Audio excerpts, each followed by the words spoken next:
planning can look like, I am planning to relax. I am planning to rest. I am planning to do nothing.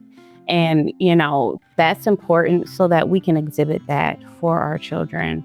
I think it impacts our relationships with our children. It impacts their relationships with the rest of the world, because they're like, well, if that's what work looks like, or if that's what relationship looks like, do I really want that? I think we have to pay attention to those things and recognize that our busyness may be causing stress and chaos in our children, and we are just unaware because we're so busy. We can't stop to see it.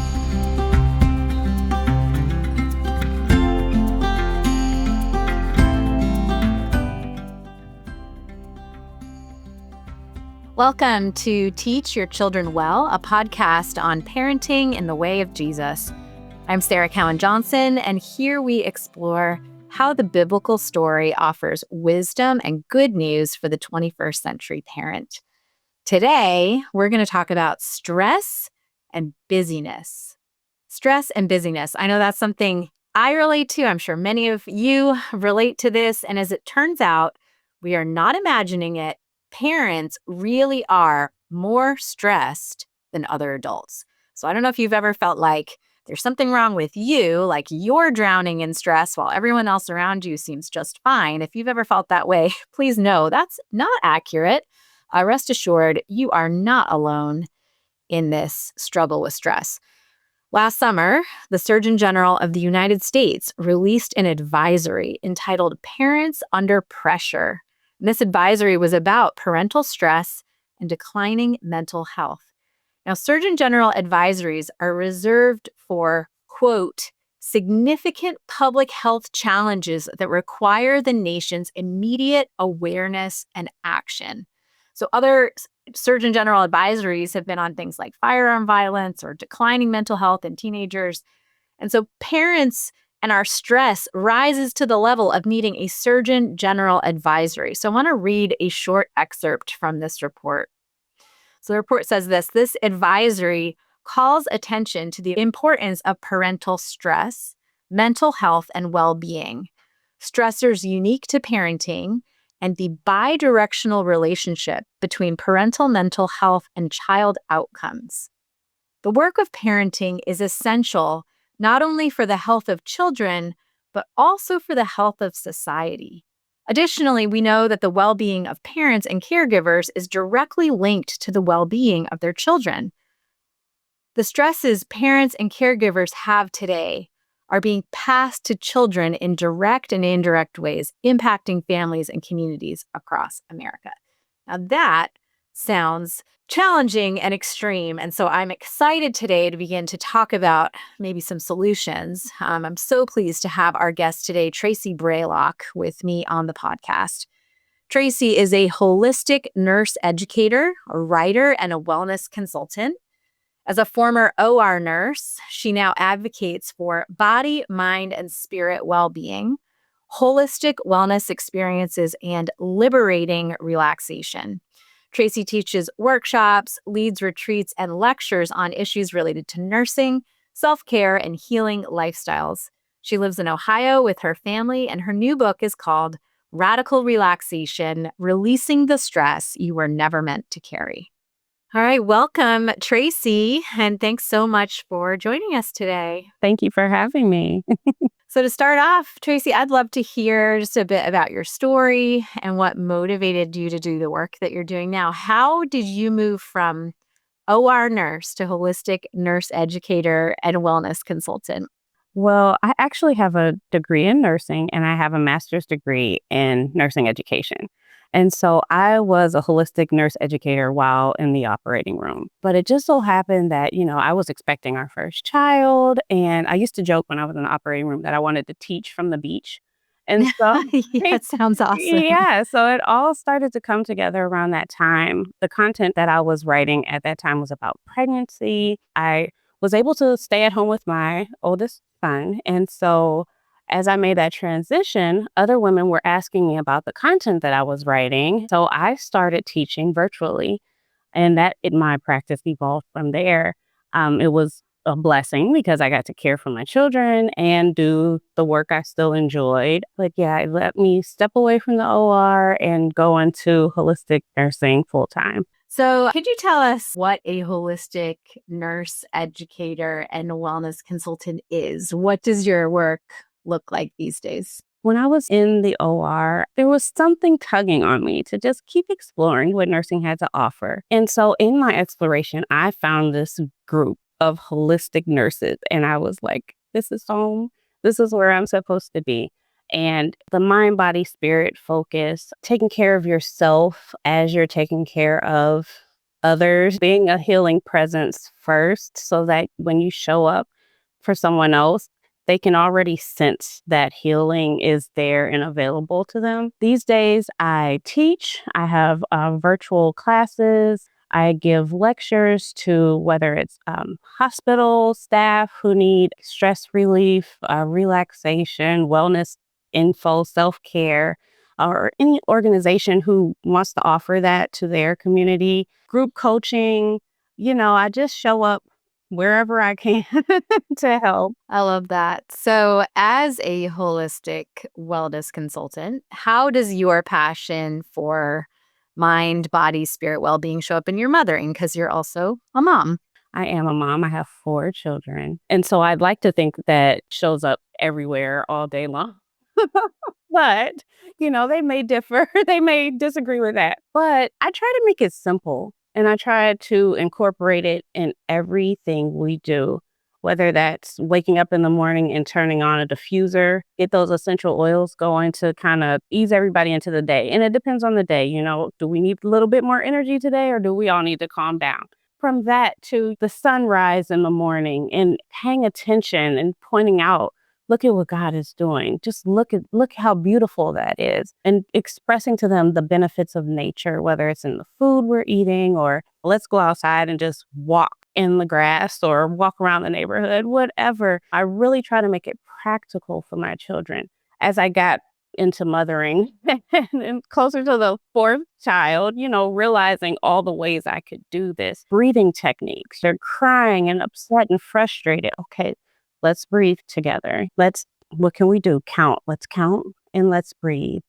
I also like to teach them when they're bickering with one another, is this an opportunity to forgive your sibling? My youngest daughter the other day was really upset about something. And when she calmed down, she realized, oh, she could have handled it. And she came over and she said, do you forgive me? And I said, of course I forgive you. I said, but do you forgive yourself? And she said, oh, no, not yet. And it's just that, acknowledging it's okay. We can move beyond this. You can forgive yourself. Take care of that. Don't carry that emotion with you throughout the day. I'm fine. You're fine. Let's just keep going. So all the small ways, the things that are meaningful to them, I try to meet them there with the mind, body, spirit practices wherever I can, whenever I see the opportunity. I really try to show up that way. I love that. That's going to be such a gift for them as they grow and mature. I feel like so many adults need that messaging that we're integrated people, mind, body, soul. So it's beautiful. So the title of your new book is Radical Relaxation, which sounds incredible. But it was the subtitle that really got me. So the subtitle is Releasing the Stress You Were Never Meant to Carry. And so, as you know, our listeners are primarily parents and caregivers, and these folks are stressed. And I put myself in that category. So, the Surgeon General advisory that I mentioned earlier revealed that 41% of parents say that most days they are so stressed they cannot function. And 48% say that most days their stress is completely overwhelming. And that's compared to 20% and 26%, respectively, of other adults who are not parents.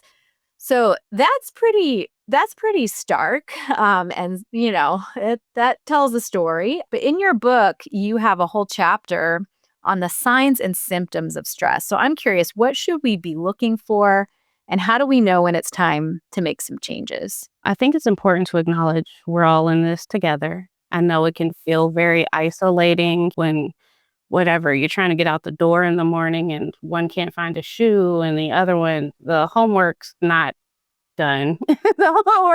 We've had all different types of issues. And so the reality is we're all in this together, including me, the one who wrote the book.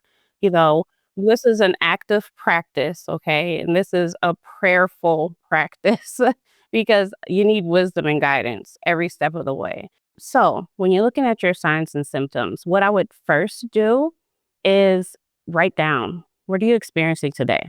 Give yourself kind of a baseline, somewhere to return back to in the coming weeks and months to see, oh, well, that's new. Or, oh, that's not happening anymore. I feel a little bit better in that area because sometimes with everything that's going on, we can just forget. We don't even see that we've either overcome something or something new has shown up and we need to address it. So first, be honest.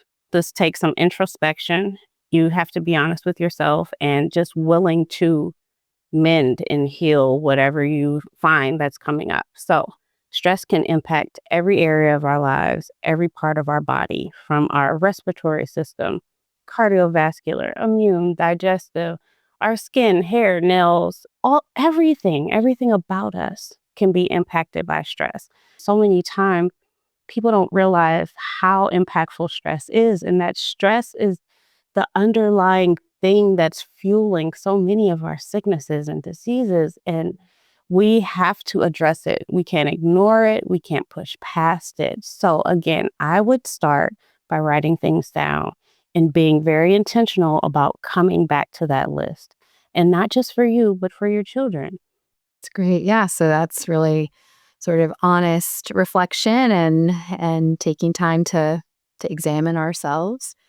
So you talked about some physical signs and symptoms of stress. What are some emotional or even spiritual signs of stress? I have two boys and two girls, and one of my sons is really quick to say, "Hey, are you okay?" Yeah. Recognizing when you're being a little snippy, I like, have one like that too. It's like a mirror. yeah, exactly. They Yeah. are they are the best mirrors. Recognizing that and then being willing to do something, and I'm very willing to sit down and say, "I'm sorry.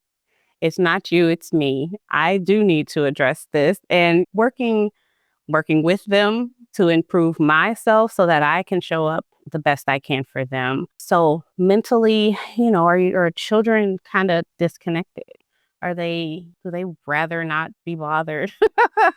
Or are you feeling that way? Are you feeling like I cannot engage with you right now? These are all things that say, hey, my mind's not here. Maybe spiritually, I haven't been reading enough. I haven't been praying enough.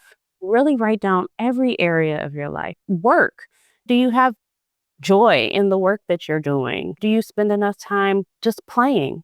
We like to watch movies or play games. Like, are you continuing to do those things? They matter. And it really helps to calm everyone down, to connect everyone together, and to just help heal some of those things that just happen as the day goes on. Yeah, no, that makes sense. I in my own life I notice it's like a little tell for me that I'm stressed when noises bother me Oh, more yeah. than Yeah. usual. You know what I Yeah. mean, right? Yes, Like I do. I don't think I can handle even having music on because it's just grating on my nerves, and that's not always true. So when Right. it is true, what's going on Exactly. under the surface. Yeah. So Yeah. that's Very great. wise.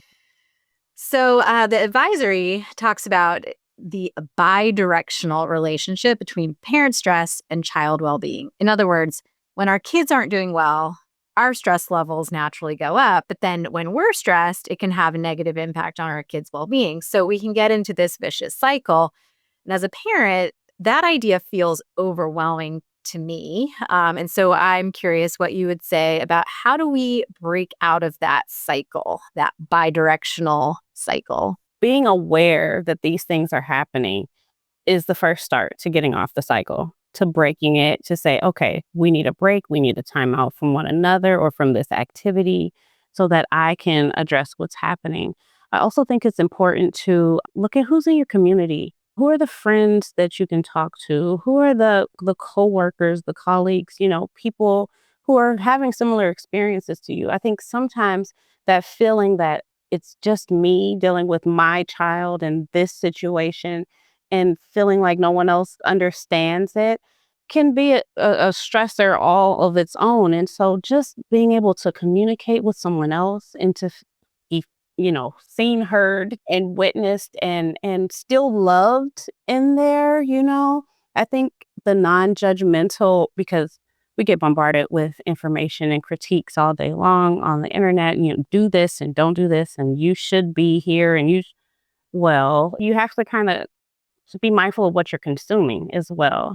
Turn that off, because the reality is there are real ways and tangible ways that you can break off of those cycles. In addition to checking on who's available to you, who's available to your children, because they might not want to talk to you about whatever the issue is.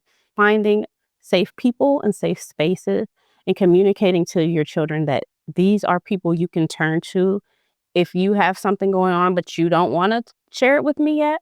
Maybe you'll get there, maybe you won't, but is it a teacher? Is it a principal?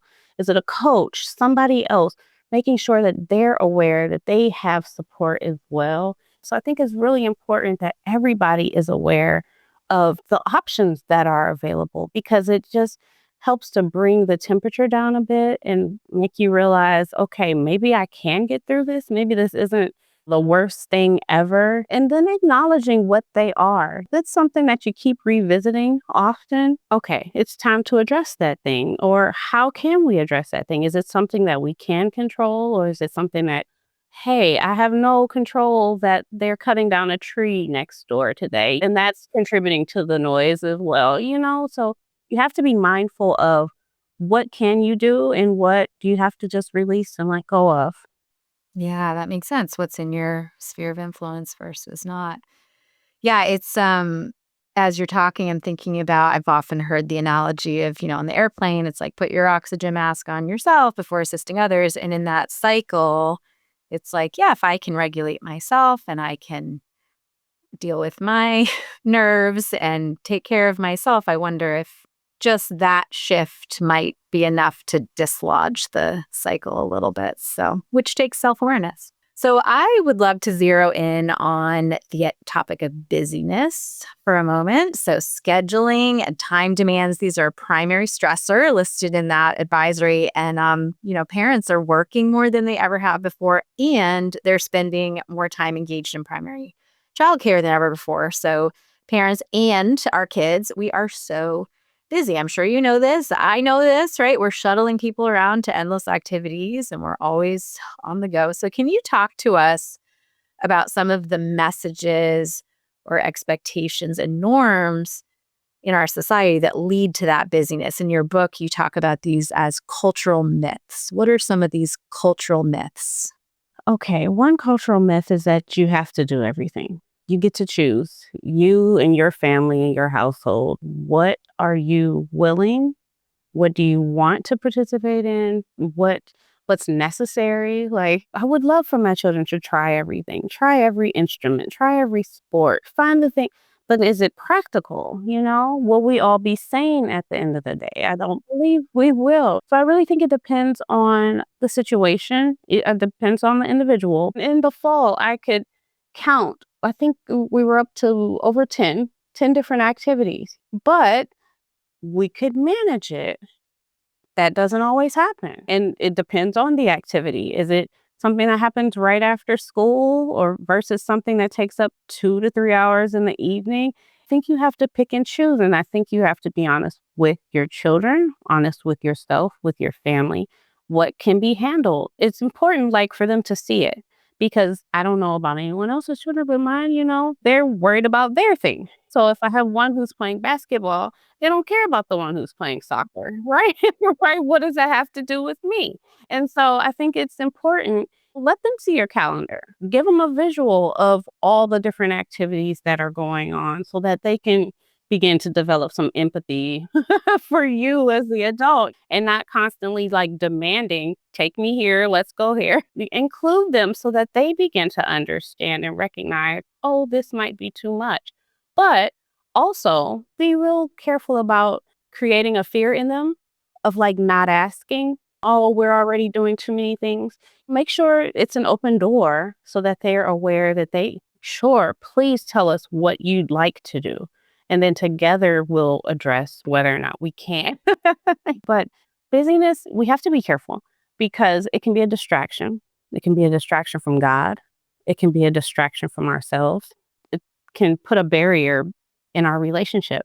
Do we create time to read, to pray, to just be still and not do anything? It's really important to me to cultivate those practices in front of my children to make sure that they recognize this matters, not just constantly being on the go or showing up for different things. And being willing to say no, which can be tough. And so it's that being honest about the busyness and the overscheduling. Like I could really attempt to come to every single meeting and show up at every single practice with my children, but at the end of the day I'm exhausted and I just it's not worth it. And so you have to be able to see that and be okay with it and don't ask why can she do it or why well he goes to all the things. You have to leave comparison at the door. You have no idea unless you're actually engaging with another person, another family, what's happening.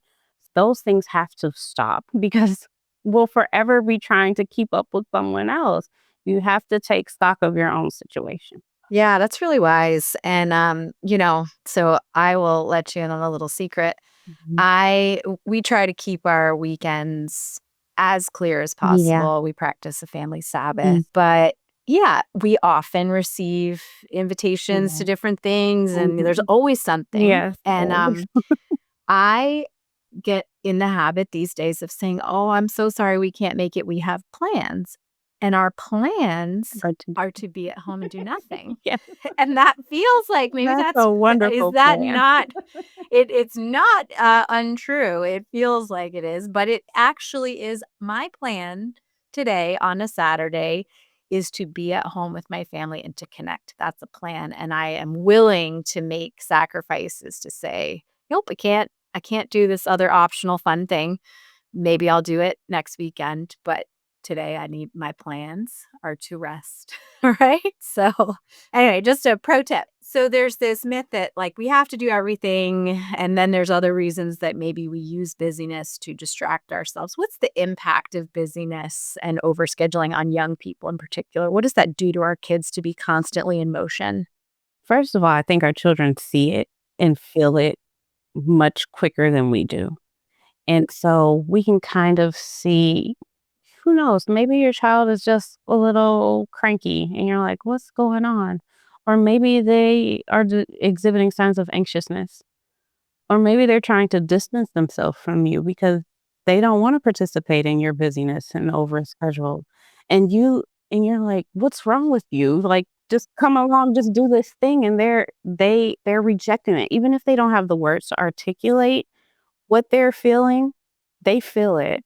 And so we get into patterns and habits and we're showing up for work or we're showing up for all the things and all the well, they're new. They're newer and they feel like I don't have to or I don't want to. And sometimes we take that as defiance. But sometimes there's some wisdom in there, you know? They're like, I this is creating a sense of chaos in me that we can sometimes glean a little insight from them like, well, why don't you want to go? Or what's happening here? And I think as you mentioned, you take those planned days together to decompress. Like I made it a point to stop working on Sundays. Planning can look like I am planning to relax, I am planning to rest, I am planning to do nothing. And that's important so that we can exhibit that for our children. I think it impacts our relationships with our children. It impacts their relationships with the rest of the world because they're like, well, if that's what work looks like, or if that's what relationship looks like, do I really want that? I think we have to pay attention to those things and recognize that our busyness may be causing stress and chaos in our children and we are just unaware because we're so busy. We can't stop to see it. Yep.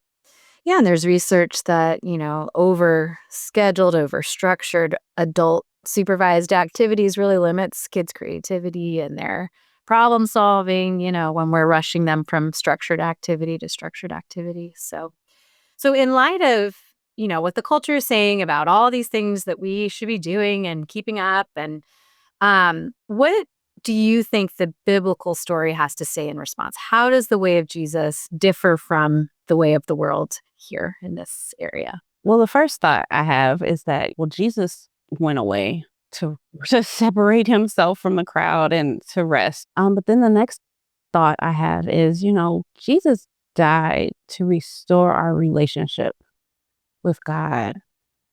And so are we now putting barriers? Are we now putting an obstacle? Just whatever. Are we putting things in between that relationship? What a sacrifice he made.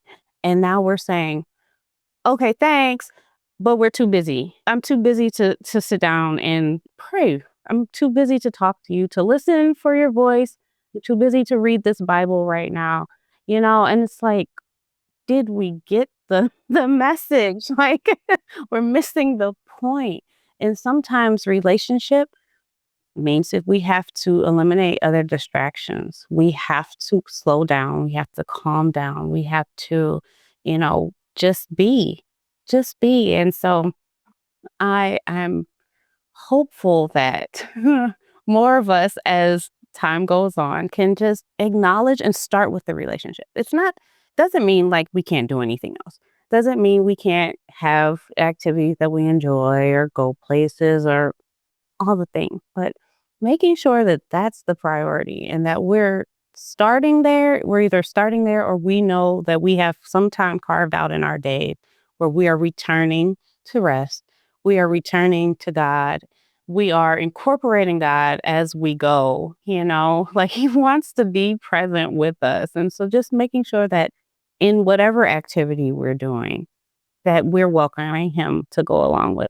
Yeah, I love to think about just what it means that we are creatures, that we were created. We're not God, And so part of recognizing that we are creatures is accepting our limits. We can't be omnipresent. We can't run around and never stop and never sleep the way God can, And God himself rested when he finished his work on the seventh day. So I'll talk about this later, but the practice of family Sabbath, I think, really cuts against that cultural myth that you talk about of just how busy we become.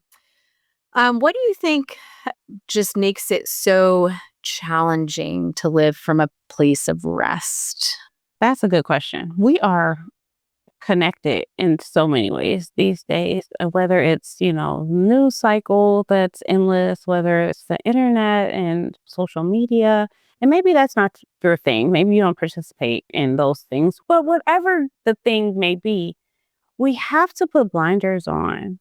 We have to be aware that it is difficult and challenging in this world, whether it's the work you're doing and the demands you have at work. Sometimes you come home and your boss still wants you to answer that email or pick up the phone or whatever the case may be. And so you have to have some boundaries, put your blinders on and not be concerned with whatever the world is asking of you. Because if it's out of alignment with what God is asking of you or what your family has determined is the priority and the thing for your home and your life, it really doesn't matter. It doesn't matter. Yeah. And so the difficult thing could be to say no. I've gotten really good at it and it's really a blessing. I say no and I feel free and I don't feel a sense of guilt or any of those things. Is it in line with what you have chosen will be your path for your family, for your life? Well, it sounds like your no is really saying yes to something else. And Yeah. that's how I feel when I say I have plans, in parentheses, to do nothing with my family, because I'm saying yes to rest. I'm saying yes to time with my family. And that, sometimes we focus on the no when behind that no, there's a yes that is a beautiful thing. Last question about busyness here. Just what role do you think fear plays in our dynamic of why we stay so busy? What do you think are some of the root fears that parents in particular face when it comes to choosing to live differently? That's a good one. I think that fear fuels most of it. I think that fear fuels many of the things that keep us out of alignment with the will of God, that takes us away from the heart of what God wants with our relationship. So, whether it's a fear of being judged, you say, I'm telling you that I have already have plans. And at the same time, maybe you can correct me if I'm wrong. A part of you not expressing, my plan is to do nothing, is because I don't want your judgment. I just want you to accept my no. Whether it's fear of missing out, fear of not being good enough, fear that your children are somehow going to fall through the cracks if they don't, participate in all the things, the birthday parties, the event. I think so much of it is fear driven. And when we show up that way, um, we know that's not of God. We know that's not his heart for us. And I think our ability to release those fears can greatly decrease our stress. It can create a space for greater relaxation, because the fear isn't the truth. We have to really sit down and be honest with what is true, what is real, what is meaningful. All the pressures, all the demands, at the end of the day, is anyone coming to check to see that you did those things? Is there some kind of checklist of, oh, well, they didn't go to this birthday party on that year and like, I think we made up a lot of things. I think it's the conversation that we're having with ourselves that we really need to analyze and to eliminate some of those criticisms that we are either saying to ourselves or projecting onto others and believing that that's how they view us. I think we need to let those things go. And I think once the fear begins to decrease, so much of the stress goes away as well. Yeah. And that goes back to what you were saying at the very beginning about self awareness. We have to examine ourselves, be honest about actually what's at the root, like to get beneath the feelings and the emotions and the shoulds to like, well, what is actually driving this urge to say yes to everything? Sure, sure. So, in each episode, we invite our guests to respond to a parenting question. And here's today's question for you. Many parents feel like they're drowning, juggling work, parenting teenagers, and caring for their own aging parents. They don't have time for themselves and often feel angry and resentful, with the rest of their family bearing the brunt of it. This isn't the type of parent they want to be, but they don't know how to change. What's some advice or simple changes a parent can make to live from a place of peace? First, I think acknowledging that is very important. I think that oftentimes we need help and we need to be willing to ask for that. And I know it takes some vulnerability, but asking for help. What are the resources in your community? You're caring for aging parents. Is there someone else who you can welcome into the situation to help lessen some of that burden? Is there something differently that you can do with your children? Maybe take them over to a friend's house one night and maybe the next week it's your turn, but sharing the load, just some practical tips and things to do. I keep a coloring book. I listen to music. I have my go-to resources for those before I get to that frazzled point. What can I begin to do of like, okay, these are the things that I enjoy. This is what I need in this moment. How can I do that? After the morning rush of getting everyone out of the door, sometimes I'll come home and I'll sit in the car for a few minutes before I go back in the house. Or sometimes I'll go to the park or I'll go by the river. And because those are the things that I can do to restore me in those moments. And it doesn't take much time, but it's like hitting the reset button. It's acknowledging that you're feeling something. It's stress, it's overwhelm, it's frustration, it's everything. But it's incorporating those things throughout the day not waiting until you feel like you're drowning already and being bold about it. My daughter wanted to color in my color. I was like, no, thank you. I can get you your own color, but this one is for me. It's like those things matter. They fuel you on. They keep you calm. They help to decrease the stress. I know this can seem silly, but they really do matter. I love listening to the birds. Whatever it is that you need, because it can be different for all of us. Just like the things that stress us out is different, the things that help us to relax can be a bit different too. So it's identifying what those things are and then being unapologetic about utilizing them. Communicate with whomever you can. Is it a sibling? Is it a friend?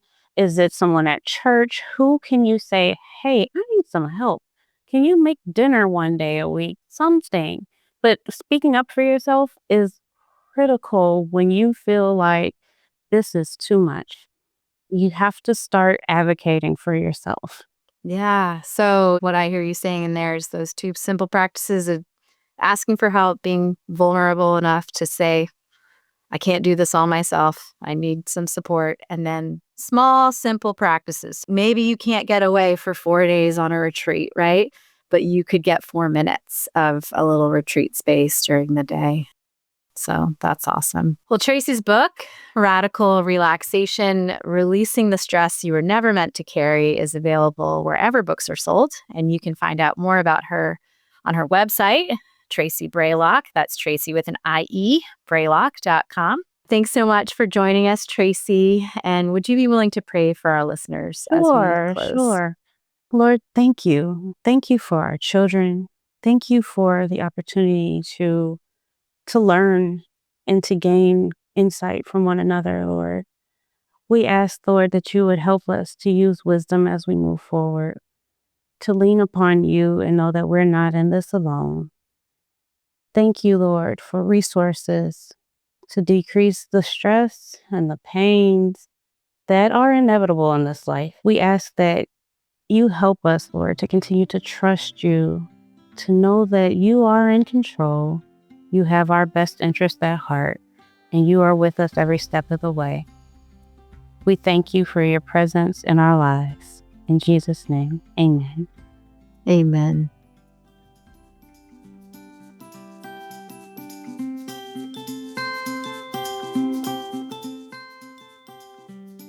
And now it's time for Steal This Idea, a simple, practical way to take today's conversation and live it out at home. Try it, tweak it, make it your own. The goal is not to replicate exactly what I do with my family, but to practice the beautifully distinct and compelling way of Jesus with yours.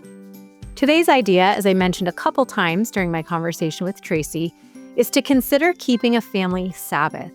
Sabbath, which is one of the 10 Commandments, by the way, is a reflection of God's rest on the seventh day in Genesis 2 after 6 days of creative work.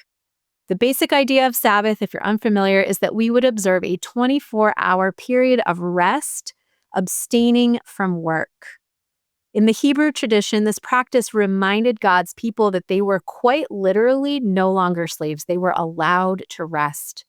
In our modern practice, it helps us to resist the temptation to become figuratively enslaved to our work. Sabbath helps us to acknowledge our creatureliness, the idea that God is God and we are not. We are created, finite beings with limits. Practicing Sabbath helps us to embrace those limits and remember our place in the created order. I've been practicing Sabbath regularly for over 20 years, and honestly, at this point, I don't know how I would survive without it. My body literally craves Sabbath rest as the weekend approaches. But practicing Sabbath with kids is a whole other animal. My husband and I have been doing that for nearly 15 years, so here are some tips that we've learned along the way. First, prepare. It's actually pretty hard to wake up and rest for a full day with your family without planning ahead a little. Because of church responsibilities on Sunday, we keep our Sabbath from Friday night to Saturday night. So on Friday afternoon, we do a little pre-cleaning. Mostly this is for me since I find it impossible to rest in a messy house. So I try to knock out some of the things that would otherwise rob me of my rest. So how do you need to prepare to wake up and rest for a full day?